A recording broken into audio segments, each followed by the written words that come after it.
Ralph Schoellhammer, if I could turn to you now. You've elsewhere highlighted that Dutch farmers are also among the best innovators of the kinds of technologies and practices that would theoretically be needed in the future. Could you develop that thesis?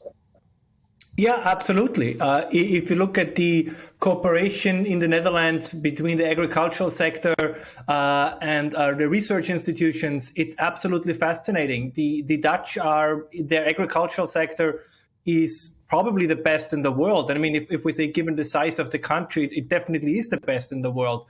And I think what we experience now, it's a little bit, imagine you would tell Silicon Valley, you know what? We think we need 30% less startups. Sure, you can do this. You still going to have some innovation. Something's gonna be there, but you're gonna strongly undermine the future potential. And I think this is what everybody underestimates. Not in this round, but generally, this is not just about what everyone thinks about nitrogen, but this is also about taking away know-how where the Dutch are leading worldwide, where, by the way, they support developing countries massively in helping them feeding their own population by becoming more effective in growing crops, in livestock, feeding, all these kind of things. So the Dutch really do a service to the entire world here, and to turn against those who are responsible for this massive miracle of innovation is not just irresponsible. I think it is also immoral. I think this is something that also should be mentioned. But maybe just to add on one thing really quick here, because you guys also mentioned the truckers, and right, we had the situation in Sri Lanka, we have it in Poland.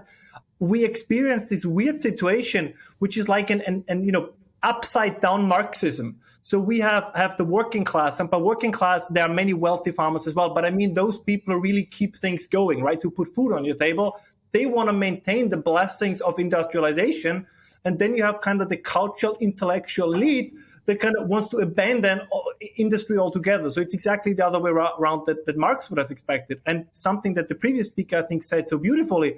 If you want to go back to pre-industrial forms of farming, like they tried in Sri Lanka, well, then you also have to deal with all the problems of pre-industrialized farming. And I don't think that that's really something anybody wants. I mean, maybe as last thing, sure, for those who are in the top 5%, they will still have their steak, right? I mean, they will still have their fresh baked bread. But for the other 95%, it's going to be a luxury good. And personally, I don't want to return to a world where food on the table is a luxury item.